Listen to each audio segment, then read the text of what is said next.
이제 찬양대 송령에 맞추어 묵상기도 드리심으로 주일 예배를 하나님께 드리겠습니다.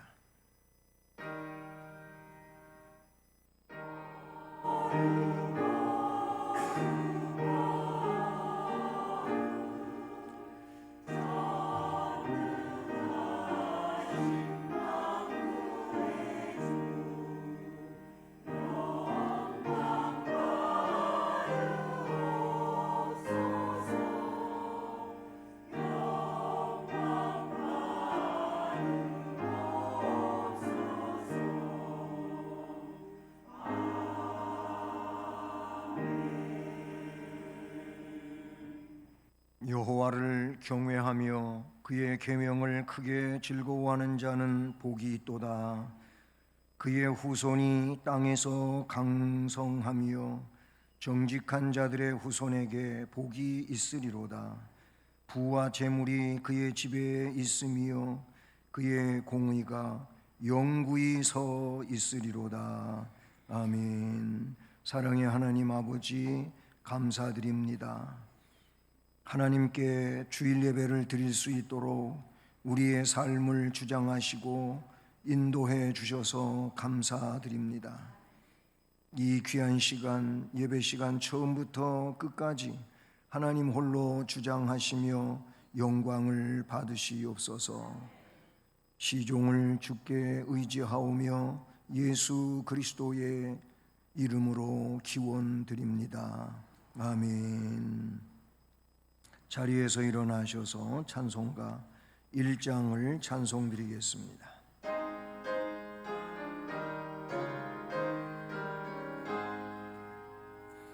만복의 근원 하나님, 온 백성 찬송 드리고 저 천사여 찬송하세.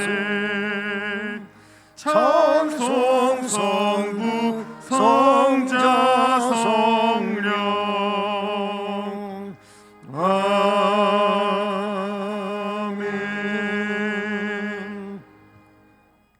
성시교도 교독문 제18번 시편 31편 말씀을 교독하시겠습니다. 여호와여, 내가 주께 피하오니 나를 영원히 부끄럽게 하지 마시고 주의 공의로 나를 건지소서. 내게 귀를 기울여 속히 건지시고 내게 견고한 바위와 구원하는 산성이 되소서. 주는 나의 반석과 산성이시니 그러므로 주의 이름을 생각하셔서 나를 인도하시고 지도하소서. 그들이 나를 위하여 비밀히 친 그물에서 빼내소서. 주는 나의 산성이시니이다. 내가 나의 영을 주의 손에 부탁하나이다. 진리의 하나님 여호와여, 나를 속량하셨나이다. 내가 허탄한 거짓을 숭상하는 자들을 미워하고 여호와를 의지하나이다. 내가 주의 인자하심을 기뻐하며 즐거워할 것은 주께서 나의 고난을 보시고 환난 중에 있는 내 영혼을 아셨으며 나를 원수의 수중에 가두지 아니하셨고 내 발을 넓은 곳에 세우셨음이니이다. 아멘. 전능하사 천지를 만드신 하나님 아버지를 내가 믿사오며 그 외아들 우리 주 예수 그리스도를 믿사오니 이는 성령으로 잉태하사 동정녀 마리아에게 나시고 본디오 빌라도에게 고난을 받으사 십자가에 못 박혀 죽으시고 장사한 지 사흘 만에 죽은 자 가운데서 다시 살아나시며 하늘에 오르사 전능하신 하나님 우편에 앉아 계시다가 저리로서 산자와 죽은 자를 심판하러 오시리라. 성령을 믿사오며 거룩한 공회와 성도가 서로 교통하는 것, 죄를 사하여 주시는 것과 몸이 다시 사는 것과 영원히 사는 것을 믿사옵나이다. 아멘. 6월의 말씀을 함께 암송하시겠습니다. 오직 말과 행실과 정절에 있어서 믿는 자에게 본이 되어. 디모데전서 4장 12절 말씀. 아멘. 자리에 앉으셔서 찬송가 312장을 찬송드립니다.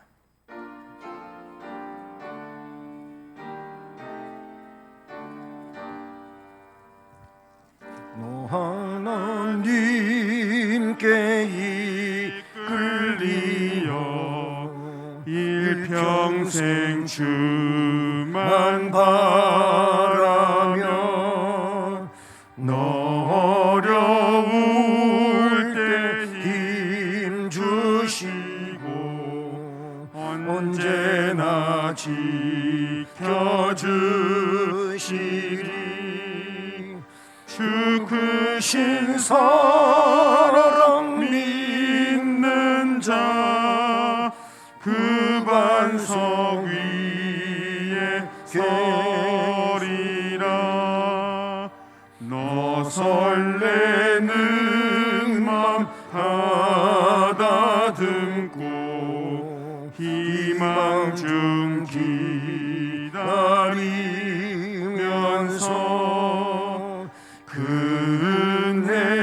은혜로우신 주의 뜻과 사랑에 만족하여라. 우리를 불러 주신 주 마음에 소원하신다. 주 찬양하고 기도하며 내 본분 힘써 다하라. 주 약속하신 모든 은혜 내게서 이루어지리라. 참되고 의지하는 자 주께서 기억하시라.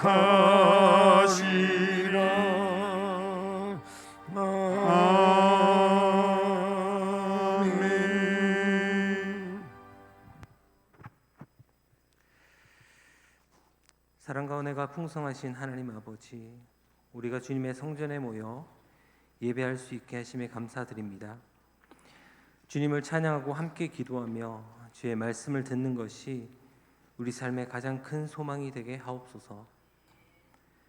하나님, 우리의 한 주간의 삶을 돌아볼 때 하나님의 자녀로서 합당하지 못한 모습들이 있다면 깨닫는 은혜를 허락해 주셔서 말씀대로 살아가기에 부족함이 없도록 도와주옵소서. 우리의 말과 행동이 지체들을 세워갈 수 있도록 도와주시고 하나님의 자녀로서의 삶을 넉넉히 살아낼 수 있도록 도와주옵소서. 너희가 서로 사랑하면 모든 사람이 너희가 내 제자인 줄 알리라는 예수님의 말씀처럼 우리도 서로 사랑으로 섬기게 하시고 더 나아가 이웃과 지역에 주님의 사랑을 전하는 우리 교회가 되게 하옵소서. 하나님의 자녀로서 빛과 소금의 삶을 살 수 있도록 도와주옵소서. 교육부에서는 여러 가지 여름 행사를 준비하고 있습니다. 유치부, 유초등부, 여름 성경학교와 학생부, 청년부 수련회를 준비하는 가운데 선생님들에게 지혜와 명철을 주시고 아이들을 향한 열정을 가지고 준비하게 하시며 교육자분들에게는 하나님의 말씀을 잘 준비하여 온전히 전할 수 있도록 인도해 주옵소서. 모든 행사들이 하나님의 계획하심과 인도하심 속에서 잘 진행되어질 수 있도록 도와주시고 우리 아이들과 청년들이 다시 한번 하나님 앞에 바로 설 수 있는 귀한 시간들이 되어지도록 모든 일정들을 주관해 주옵소서. 오늘도 하나님의 말씀을 선포하실 담임 목사님에게 능력을 더해 주시며 말씀을 선포함에 있어 어림이 없도록 붙들어 주옵소서. 말씀을 듣는 우리도 들을 수 있는 귀를 허락해 주셔서 하나님의 말씀을 온전히 깨닫게 하옵소서. 오늘 말씀을 통해 하나님께 더욱 붙들리는 우리가 되게 하시며 이 자리에 있는 우리 모두가 하나님께서 찾으시는 참된 예배자가 되게 하옵소서. 오직 주님께만 영광 돌릴 수 있는 예배가 되기를 소원하며 언제나 우리와 함께 하시는 예수님의 이름으로 기도합니다. 아멘.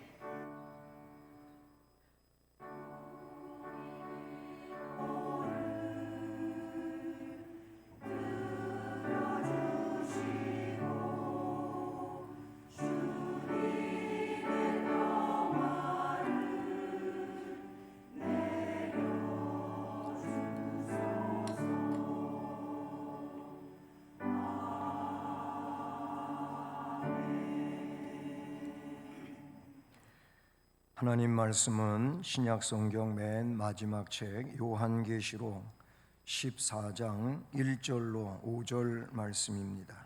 신약 성경 412쪽입니다.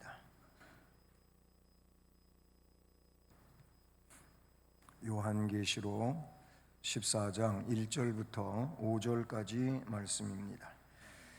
말씀을 우리 함께 봉독하며 봤습니다.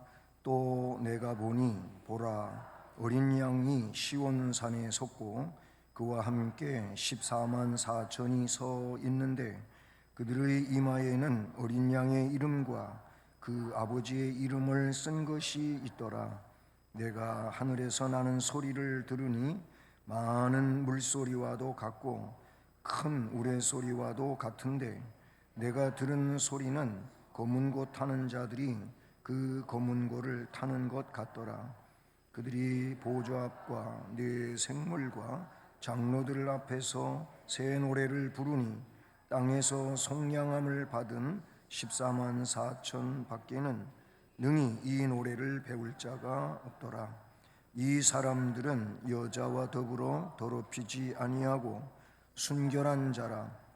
어린 양이 어디로 인도하든지 따라가는 자며 사람 가운데에서 속량함을 받아 처음 익은 열매로 하나님과 어린 양에게 속한 자들이니 그 입에 거짓말이 없고 흠이 없는 자들이더라. 아멘.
하나님 아버지 감사합니다.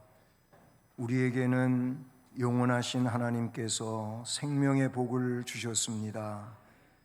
영생의 복을 주셨습니다. 그 하나님께서 땅 위에 사는 동안 함께 하심을 믿습니다. 이 시간도 주의 말씀을 들음으로 우리의 심령이 복이 되게 해 주시옵소서. 하나님은 우리에게 언약의 말씀을 주셨습니다. 이 언약의 말씀을 믿고 믿음으로 하나님의 약속을 따라 나아가는 우리들이 되게 하옵소서. 예수 그리스도의 이름으로 기도드립니다. 아멘. 할렐루야.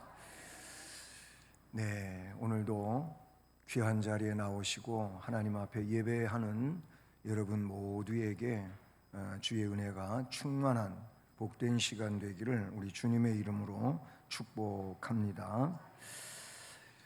네, 성경 시작의 책은 바로 창세기이지요.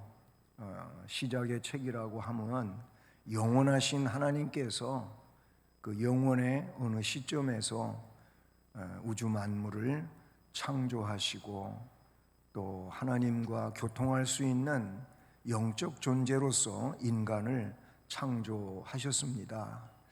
이 창조는 시작의 책이고 창세기에는 그런 창조의 시작만 있는 게 아니고 타락의 시작도 있고 범죄의 시작도 있고 이런 시작들이 창세기에 쭉 기록이 됩니다. 뭐 그런 시작만 있는 것이 아니고 하나님의 심판에 대한 시작도 창세기에 바로 소돔 고모라를 중심으로 하고 이 바벨탑 사건을 중심으로 해서 나타나지요. 동시에 창세기에는 구원하시는 하나님에 대해서 요셉의 사건을 통해서 너무나도 잘 우리에게 알려주고 있습니다. 이처럼 창세기는 시작의 책이에요. 그러면 마지막 결론의 책, 마무리의 책, 끝부분의 책은 오늘 우리가 읽은 요한계시록이지요. 네, 창세기는 모세의 기록입니다. 모세가 BC 1500년경에 기록을 합니다. 모세는 BC 1500년경 인물로 그렇게 우리가 성경 역사에서 이야기하지요. 마지막 책인 요한계시록은 AD, 주님 오신 이후를 말하지요. Before Christ 해가지고 주님 오신 이후의 역사가 AD라고 부르게 되는데 그 요한계시록은 AD 90년경부터 96년경에 기록이 되었다고 이렇게 추정하고 있는 것이죠. 자, 그러면 이 마지막 책은 그럼 뭡니까? 마지막 책은 결국 성경의 결론이라고도 볼 수가 있고 신앙생활의 결론 혹은 결과에 대한 내용이 요한계시록입니다. 요한계시록을 보면서 결국 개인적으로 나의 신앙은 과연 하나님의 인맞은 백성의 신앙인가, 아니면 짐승의 표를 받은 자의 신앙인가, 우리는 이 부분에 있어서 분별을 해야 된다, 그 말인 것이죠. 아니 뭐 교회 다니는데 무슨 짐승의 인을 받겠냐고, 짐승의 표를 받겠냐고, 이거는 세상과 교회를 나누는 책이 아니에요. 그 인 맞는다고 하는 것은 바로 교회 안에서, 교회 안에 있는 자들에게 지금 말씀하는 내용이에요. 교회 안에 있는 자들에게 오늘 말씀에는 어린 양의 이름이 써 있다, 그 이마에, 아니면 그 아버지의 이름이 써 있다, 쓴 것이 그 이마에 있다. 이거 하나님의 표시를 받은 자들인 거예요. 그런 사람이 있고 또 성경 요한계시록에 보면 짐승의 표를 받는 자들이 있어. 이게 교회 안에 있는 것을 말하는 거예요. 그 점을 우리는 먼저 기억을 하면서 내 신앙은 이 시대 가운데서 어떤 신앙으로 내가 지금 세워져 가고 있고 믿음의 집을 지어가고 있는가, 정말로 무너지지 않는 믿음의 집을 짓고 있나, 아니면 형편없이 무너질 그런 집을 허술하게 짓고 있는가, 우리는 깨달아야 될 줄로 믿습니다. 오늘 말씀은 속량함을 받은 사람들에 대해서 4절에 나와요. 말씀 그 4절 말미에 보면 속량함을 받아 처음 익은 열매로 하나님과 어린 양에게 속한 자들이니 라고 말씀하고 있습니다. 저는 이 말씀에 근거해서 속량함을 받은 자들이라는 제목을 가지고 이 말씀을 증언하려고 합니다. 6월 달을 우리는 희생 세움의 달로 살고 있습니다. 여러분, 구원을 받는 것은 하나님의 선물이니까 희생, 봉사, 충성하고는 상관이 없지요. 하나님이 나를 사랑하셔서 구원해 주셨으니까 말입니다. 그런데 그 말씀, 내면적인 말씀들을 보게 되면은요, 그런 하나님의 구원의 선물을 받은 자들은 그 은혜에 감사할 수밖에 없다는 거예요. 감격할 수밖에 없다는 거. 나 같은 사람을 하나님께서 예정하셨다, 선택하셨다, 불러내셨다. 이게 얼마나 놀랍고 대단한 일입니까? 그러니까 이 구원에 대해서 바른 인식을 갖는 사람은 그런 사랑의 하나님께 대하여 감사하지 않을 수가 없어요. 그럼 감사한다고 할 때에는 감사는 그냥 감사합니다 이걸로 뚝딱 끝나는 게 아닌 거예요. 감사가 있기 때문에 나를 십자가에 못 박아 피 흘리시고 그렇게 돌아가시면서 나를 죄를 씻어주시고 부활하심으로 부활의 생명을 나에게 허락해 주신 그 주님, 희생하신 분이에요. 아낌없이 희생하신 분이에요. 모든 것을 다 내어주시면서 희생하신 분이에요. 그런 주님을 위해서 주님이 명령해 준 것들이 있잖아요. 복음을 증언하라, 아니면 하나님 백성으로 이 땅 위에 바르게 살아라, 마태복음 5장 6장 7장. 얼마나 많은 말씀들을 하나님 선택된 백성들이 어떻게 살아야 될지를 말씀을 해 주셨습니까? 그래서 구원의 은총에 감사하는 자들은 감사가 뭘로? 주님을 섬기는 삶으로 그렇게 이루어져 간다라는 것이 성경이에요. 구원에 감사한다라고 하면서 아무런 주님을 향한 움직임이 없어요. 헌신도 없고 봉사도 없고 충성도 없고, 정말 그게 주님을 구원해 주셔서 사랑하는 겁니까? 감사하는 겁니까? 너무 형식적이지 않습니까? 다시 말하면 생명의 은혜가 내게 임하면 그 생명은 움직이는 거예요. 역사하는 거예요. 그 생명에 의해서 주님을 위해서 헌신하는 거예요. 충성하는 거예요. 말 그대로 주님을 위해서 내 것을 주 앞에 내놓으며 희생하는 거예요. 그게 주님 은혜 받은 자의 진정성이다, 그런 얘기죠. 근데 그렇게 희생만 하면 희생하는 걸로 끝나버리냐? 그렇지 않아요. 또 약속하셨어요. 그 부분에 있어서도 주님은 나를 위해서 희생하는 너희들에게는 이 땅 위에서도 복이 있겠지만 내 생에 있어서 영생을 받지 못할 자가 없다, 확인시켜주는 이런 내용으로 말씀을 하셨지 않습니까? 자, 그런데 문제가 뭡니까? 문제는 환난이라고 하는 거예요. 환난이라고, 요한계시록을 보면 여러 가지 환난이 있다, 그런 얘기입니다. 종말의 교회는 전투적인 교회예요. 그 어느 시대보다도 더 악한 영과 싸워서 영적 싸움에서 승리해야 되는 바로 성도들이 이 마지막 시대의 성도들이다라고 볼 수가 있는 것이지요. 하나님은 그런데 큰 환난 당하는 지상 교회와 성도들은 환난 가운데 그냥 방치해 두시지 않으시며 크신 사랑과 능력으로 그들을 지켜주셔요. 보호해 주셔요. 이끌어 주셔요. 감당할 수 있는 능력도 주시는 하나님이신 줄로 믿습니다. 오늘 말씀을 보면 먼저 어린 양과 함께 서 있는 자들이 나오고 있어요. 어린 양과 함께 서 있다. 1절을 보면 또 내가 보니 보라 어린 양이 시온산에 서 계셔요. 문자적으로 시온산은 예루살렘이 있는 곳을 말합니다. 성전이 있고 한 곳이에요. 이곳이 시온산이라고 문자적으로 우리는 표현되어지는데, 그러나 더 깊은 의미로 보면 시온산은 하나님이 임재해 계신 곳이라는 겁니다. 어린 양이 그곳에 서 있어요.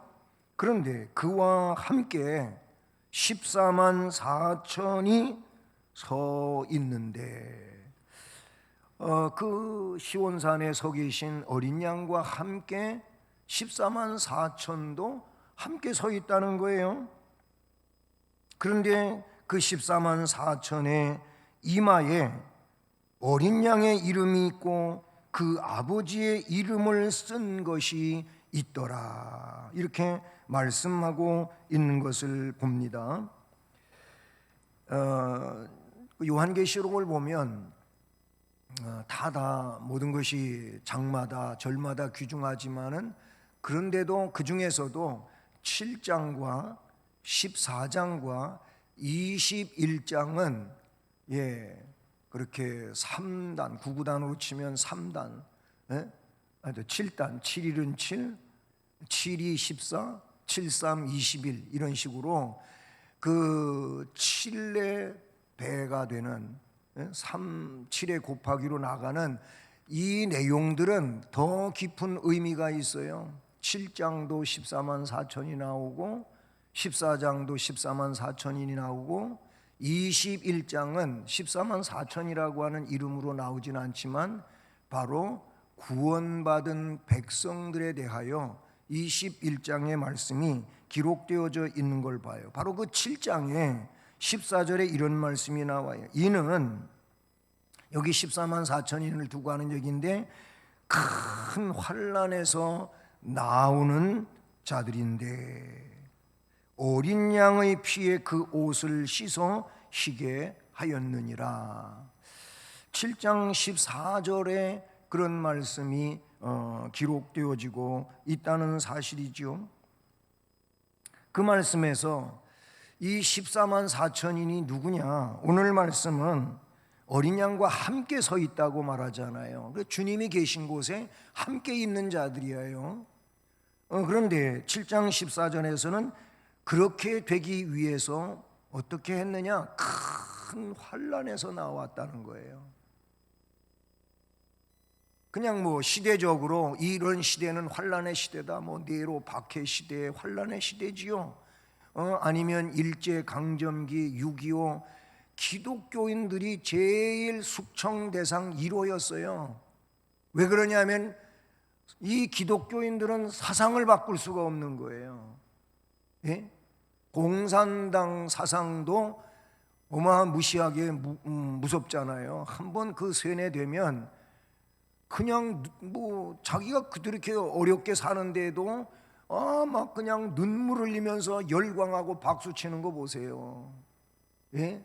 어버이 수령해 가면서 보세요. 공산 사상이 그런 거잖아요. 근데 그 공산주의가 아무리 사람들의 마음을 바꾸려고 해도 이 기독교인들의, 진정한 기독교인들은 바뀌지 않는 거예요. 죽으면 죽었지 예수 못 버려요. 그게 진정한 신앙이라는 말이죠. 예. 네로 시대든 중세 시대든 아니면 우리나라로 볼 때 일제 강점기 때 예수 믿는 사람 얼마나 많이 고문당하고 죽었어요. 네? 주기철 목사님 같은 분도 그런 분 중에 대표적인 인물이라고도 볼 수가 있잖아요. 결국은 옥사했잖아요. 옥에서 순교하셨습니다. 환난이 뭡니까? 세상에서 주님을 믿는 믿음을 배반할 것 같은 그런 상황 앞에서도 배반하지 않기 위해서 어려움을 이겨내는 거예요. 겪어내는 거. 이게 환난이에요. 오죽하면 사탄이 회의를 해가지고 아무리 기독교인들을 꼬셔가지고 넘어뜨리려고 하는데도 잘 안 넘어지니까 그냥 강력한 박해를 해보기도 하고, 그래서 막 칼로 죽이고, 총으로 죽이고, 사람들을 목매 죽이고, 뭐 별별 이상하게 다 죽이며 잔인하게 그렇게 한 역사에. 그런데 꼼짝도 안 하는 거예요. 자기들 정책이 먹혀 들어가질 않는 거예요. 이래도 안 되고 저래도 안 되고, 결과적으로 그들이 결론에 이른 게 뭐냐면 그냥 편안하게 살도록 만들어주자, 내버려두자, 그 정책으로 바꿨다 그러잖아요. 그랬더니 조금 시간이 갈 뿐이지 예수와 멀어지고 말씀과 멀어지고 나태해지고 회의에 빠지고, 그러면서 올바른 신앙생활을 안 하게 된다는 게 이게 사탄이 최후로 만들어 놓은 정책이라 그러잖아요. 오늘 이 시대는요, 편안해서 예수 안 믿는 사람들이 너무 많아요. 세상 향락에 빠져가면서 예수와 멀어지는 이들도 많아요. 이게 현실 문제예요. 그런데 7장 14절에는 큰 환난에서 나와요. 이들이 어린 양의 피에 그 옷을 씻어 희게 하였다는 겁니다. 신예복을 입고 하나님 앞에 나와 찬송하는 무리인데, 그 신예복이 어디서 온 거냐면 어린 양의 피에 옷을 씻었다는 겁니다. 우리의 의는 예수 피공로에서 오는 겁니다.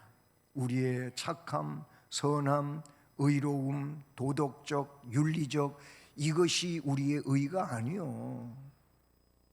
우리는 하나님 영광을 위해서 그런 의로운 삶을 살아야 되는 거 맞지만, 구원의 문제는, 우리의 죄 쓰심의 문제는 우리의 행위로, 우리의 의로 하는 게 아니다 그 말이에요. 오로지 예수 그리스도의 피로 되어지는 거란 말이죠. 이런 자들, 환난에서 나오는 자들, 어린 양의 피에 옷을 씻어서 희게 된 자들, 마태복음 5장 10절로 12절에 보니까 천국이 그들의 것입니다. 그들에게 복이 있다, 상이 크다. 마태복음 8복 마지막 부분의 내용들이에요. 나를 위하여 욕먹고 어려움 겪고 그런 사람들 복이 있다. 너희들에게 큰 상이 있을 거다. 바로 너희들은 천국의 주인이다. 이런 말씀을 하셨어요. 마태복음 10장 22절에는 나를 위해서 고난을 겪은 자들이 구원을 받으리라. 주님 그렇게 말씀하셨어요. 마태복음 19장 28절 29절을 보니까 이런 자들은 영생을 상속하리라. 이렇게 말씀하셨다는 얘기죠. 요한계시록 21장 7절, 제가 그랬잖아요. 7장 14장 21장 그랬는데 21장 7절에 보니까 거기 이기는 자들은 이것들을 유업으로 상속받으리라 그랬어요. 그래서 나는 그들의 하나님이 되고 그들은 내 아들이 되리라. 그렇게 말씀하고 있는 것을 볼 수 있지요. 요한계시록 마지막 장인 22장 14절을 보면 거기엔 이런 말씀이 나와요. 자기 두루마기를 빠는 자들은 복이 있으니 이는 그들이 생명나무의 나감을 얻는다. 여러분 창세기에 보면은요, 왜 아담과 하와를 에덴 동산에서 가죽 옷을 지어 입혀 내쫓으십니까? 그 이유가 있었는데, 그 이유가 뭐냐면 생명과 못 따먹게 하려고. 생명과 따먹지 못하게 하려고 동산 바깥으로 내쫓고 못 들어오게 하셨어요. 결국은 이 자체가 뭡니까? 생명을 잃어버린 걸 말하잖아요. 그런데 요한계시록에 보면 두어 군데 생명나무의 열매를 먹는 일에 대하여 이야기하고 있어요. 이기는 자는 생명나무의 열매를 먹게 된다는 거예요. 22장 14절 말씀도 자기 두루마기를 빠는 자, 이 두루마기를 빤다고 하는 건 회개의 삶을 말하는 거예요. 그리스도의 공로로 의를 얻었으나 세상을 살면서 또 우리는 연약하기에 부족하기에 죄를 지으니 이 죄를 철저하게 회개하는 자들이 두루마기를 빠는 자들인데, 그런 사람들이 복이 있다는 거예요. 이런 복은 그들이 생명나무에 나아갈 수가 있어요. 쫓겨났던 그것이 이제는 그 울타리가 제거되고 생명나무에 나아가고 문들을 통하여 성에 들어갈 권세를 받으려 함이로다.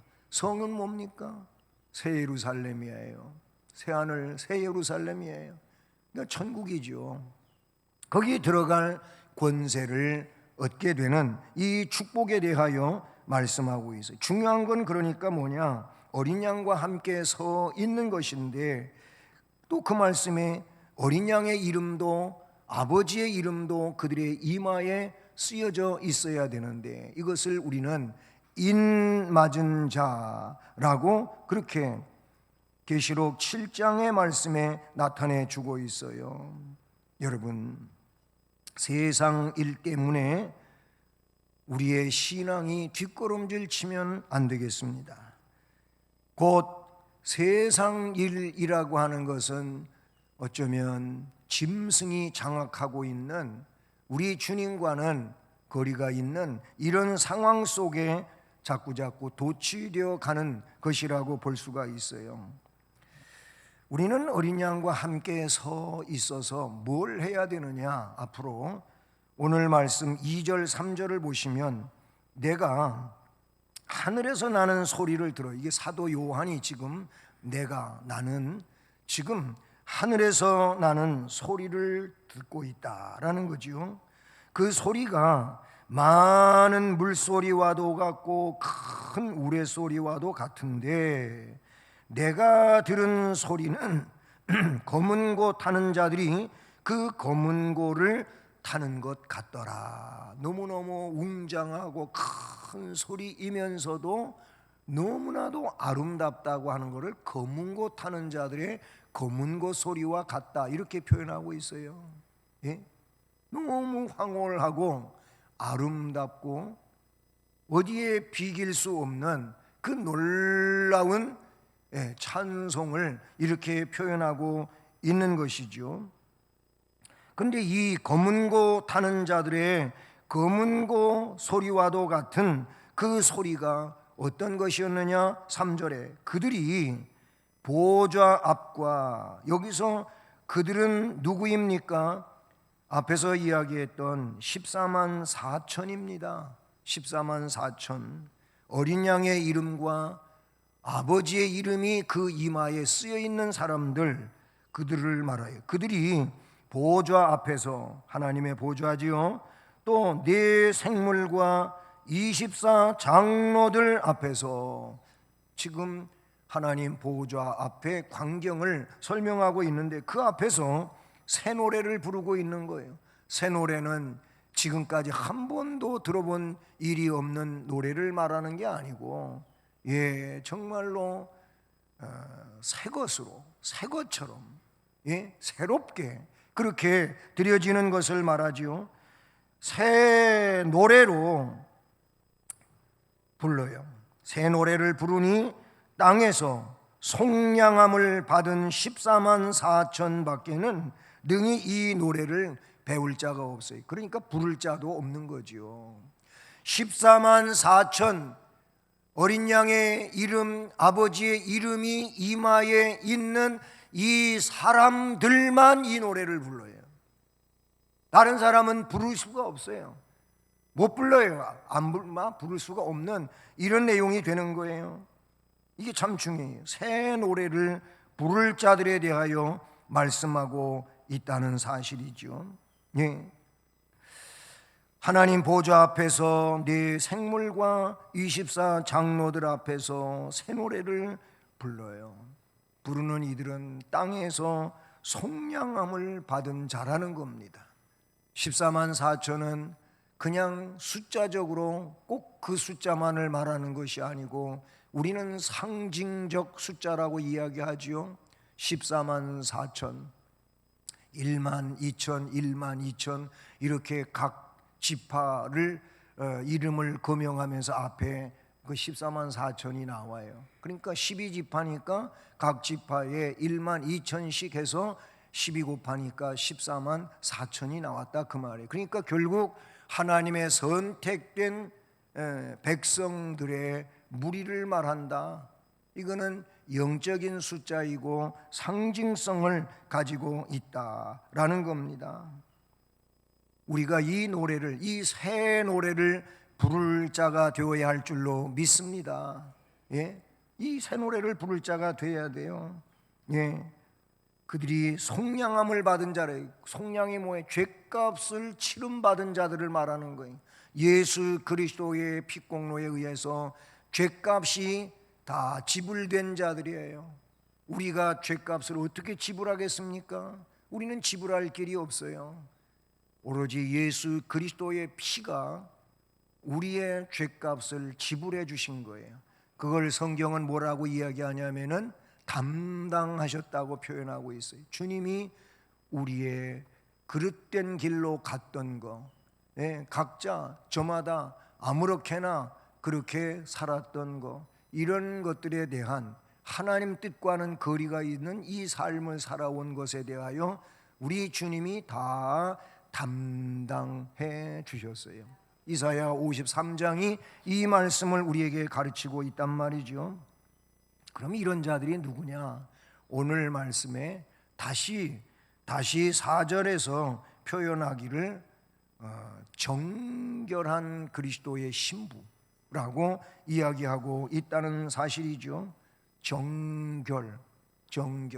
그들이 뭐예요? 주를 의지하고 말씀을 따라가고 잘못이 있으면 회개하고 이런 사람이 정결한 자예요. 예?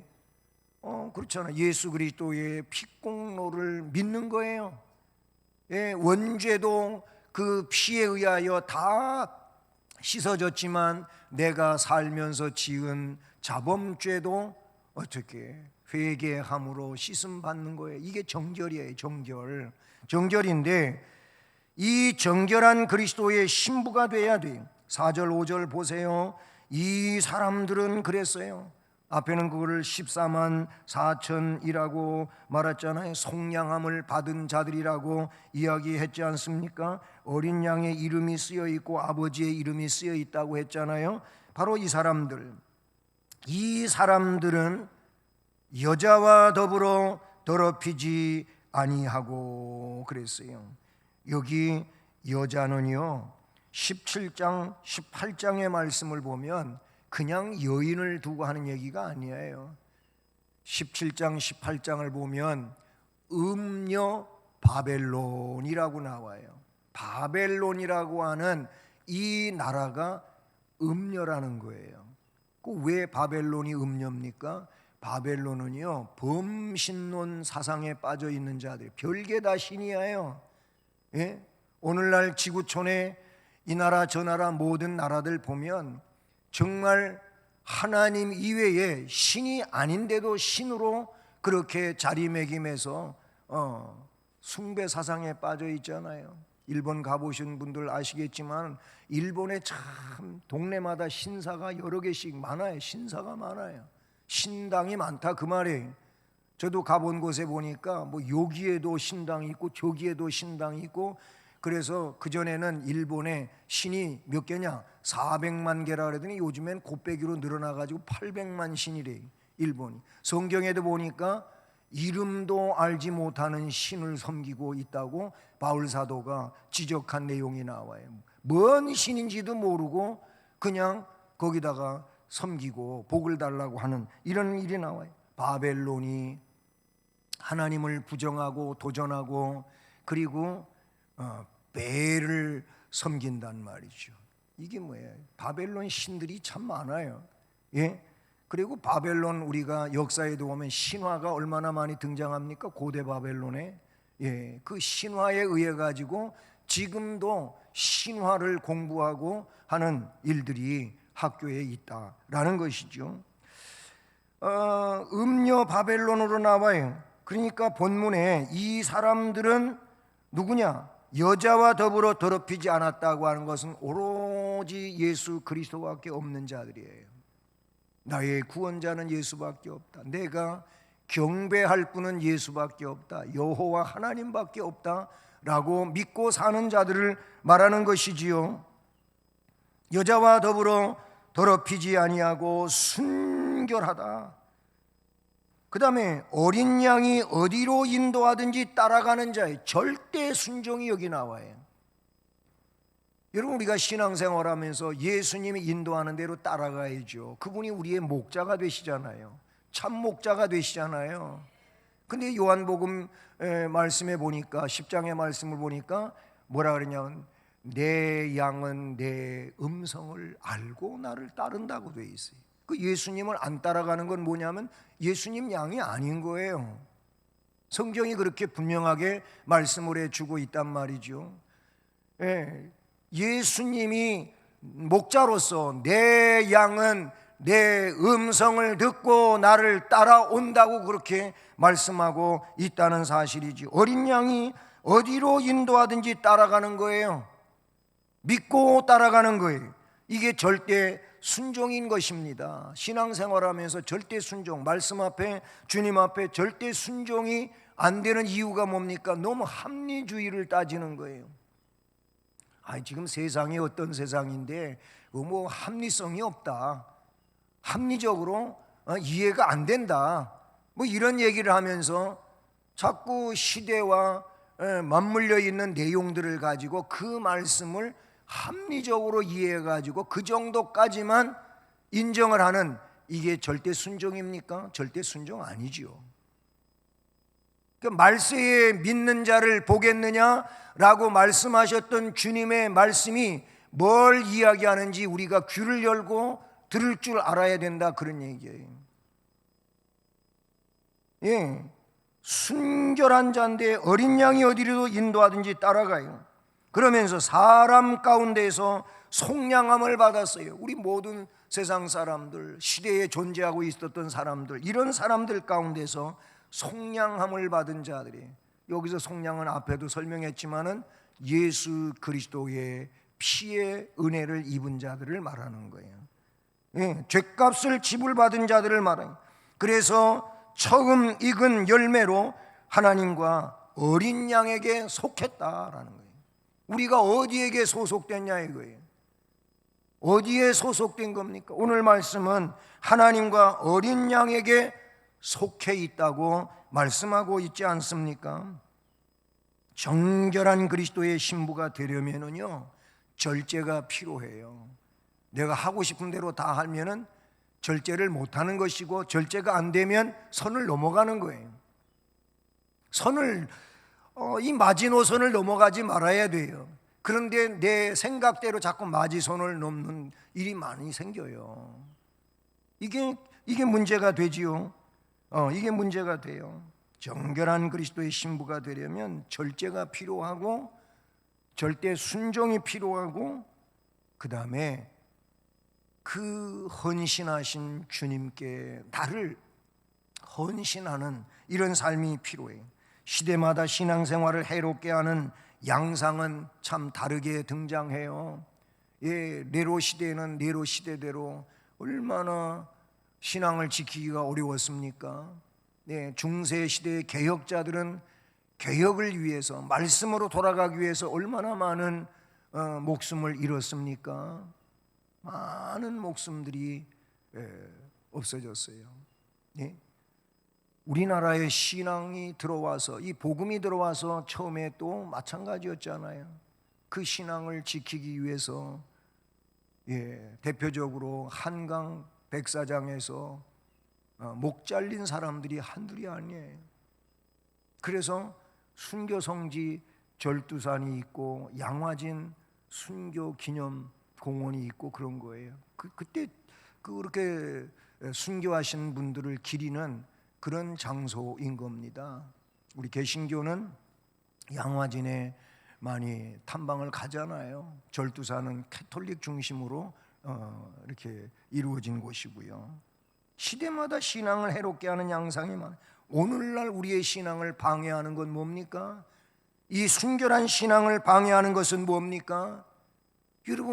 여러분의 순결한 신앙을 방해해서 제동 걸고 능력 있는 신앙생활을 하지 못하게 하는 이런 일들을 우리는 성경을 통해서 바로 분별하고 살아야 될 줄로 믿는 것입니다. 디모데후서 3장 1절로 5절을 보니까는 말세에는 고통하는 때가 이른다 그랬어요. 그러니까 왜 고통하는 때가 되는 겁니까? 사람들이 자기를 사랑하고 돈을 사랑하고 부모 형제를 사랑하지 않고 조급하고 이런 얘기가 디모데후서 3장 1절로 이 시대 말세에 고통하는 일이 나오는 거예요. 결국 순결성을 잃어버리고 자기중심적으로 자기 이권적으로 신앙생활을 하다 보니까 올바르지도 않을 뿐더러 문제가 크다, 그런 얘기인 것이죠. 마태복음 24장에 보니까 사람의 미혹을 받지 않도록 주의하라 그랬습니다. 처처에 기근이 나타나고 전쟁의 공포가 휩싸이고 자연재해가 여기저기 일어나고 이런 것이 마태복음 24장 종말론에 관하여 나오는 말씀입니다. 이런 것들이 우리의 신앙을 위협한단 말이에요. 신앙생활을 방해한단 말이죠. 돈을 너무 사랑하다 보니까 돈 때문에 신앙을 저버리는 일도 생겨난다라는 겁니다. 참으로 오늘날 합리주의는 아주 무서운 것입니다. 사랑하는 여러분, 어린 양과 함께 서 있는 자 되기를 축복합니다. 새 노래를 부르는 속량함을 받은 자들 되기를 축복합니다. 그리고 정결한 그리스도의 신부가 되기를 우리 주님의 이름으로 축복합니다. 은혜로우신 하나님 아버지, 그렇습니다. 세상이 전부가 아니지 않습니까? 세상 살다가 때가 되어 이제 세상 떠나면 천국 가야 되는데, 천국 가는 귀한 영혼 되기 위해서는 오로지 그리스도의 피공로를 힘입어야 하는 것이고, 주님의 십자가의 피공로를 감사할 줄 아는 자들은 정결한 신부로 살기 위해서 절제하고 절대 순종하고 헌신하는 삶을 살게 되는 줄로 믿습니다. 우리가 이 어려운 때에 올바른 신앙생활을 하기 쉽지 않은 이런 이 시국 가운데, 그럼에도 불구하고 말씀이 중심이 되어 주님이 원하시는 아름다운 신앙생활을 함으로써 끝까지 주의 은총 안에 승리하는 자들 되게 하시고 영생의 천국을 소망하고 땅 위에 사는 동안에도 이 기쁨 가지고 감사하며 살아갈 수 있도록 도와주시옵소서. 예수 그리스도의 이름으로 기도드립니다. 아멘. 찬송 327장을 찬송하시겠습니다.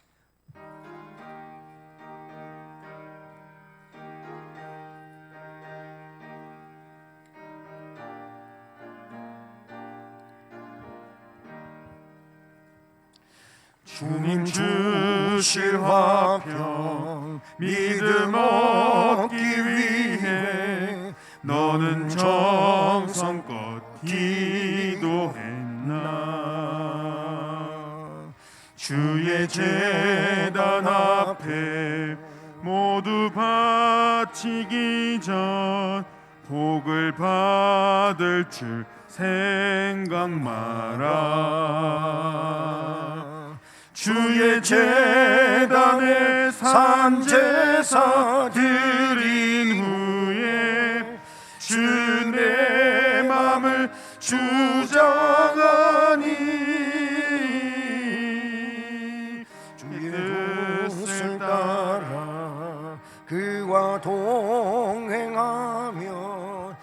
영생 복락을 누리겠네. 주의 밝은 빛에 항상 활동하며 선한 사업을 힘쓰겠나. 자유 얻으려면 주의 뜻을 따라 너의 모든 것 희생하라. 주의 제단에 산제사 드린 후에 주의 맘을 주장하니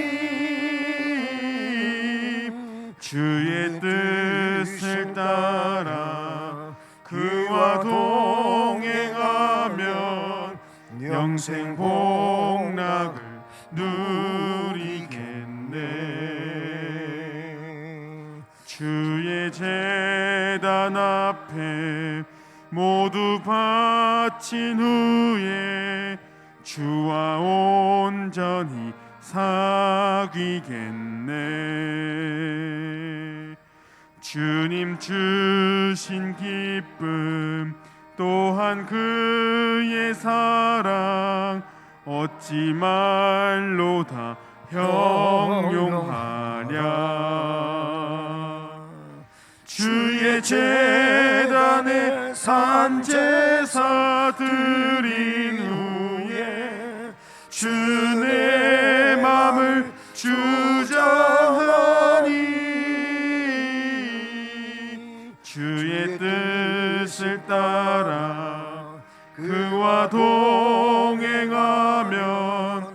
영생 복락을 누리겠네.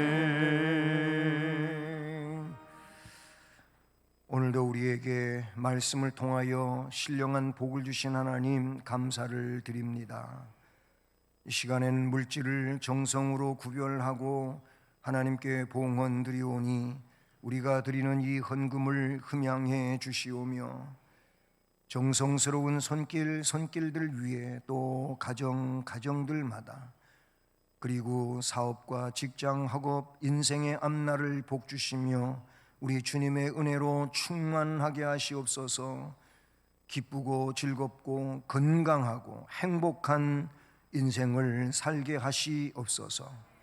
재능으로 주님을 섬기는 모든 봉사하는 일꾼들에게 동일한 은혜와 복을 주시고 주신 재능을 더 뛰어나게 해주심으로 그 재능 가지고 교회와 나라와 민족 가운데서 더 영광스러운 빛나는 인생을 살게 하옵소서.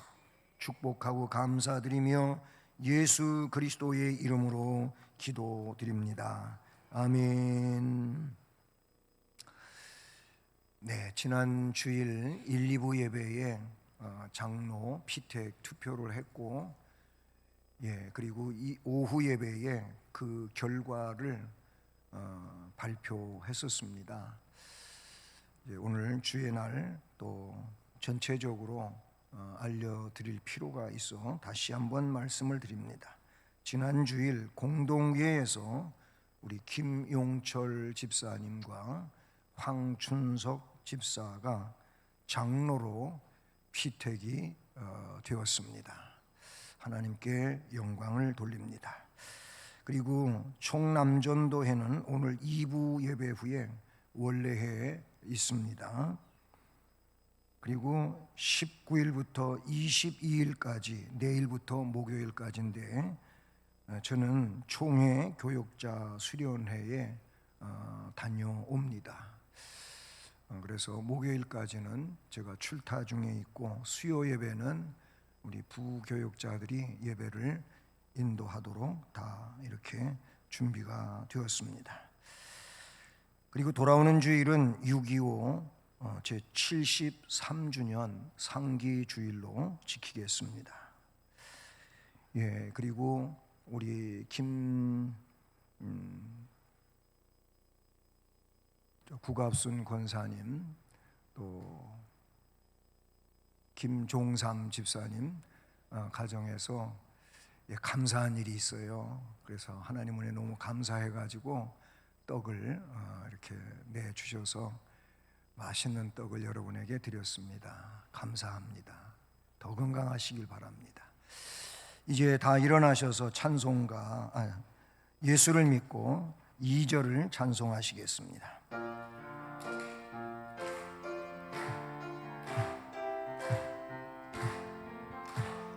부모를 공경 자식을 사랑 웃음꽃 피우네 이웃이 웃고 주님이 웃고 모두가 즐거워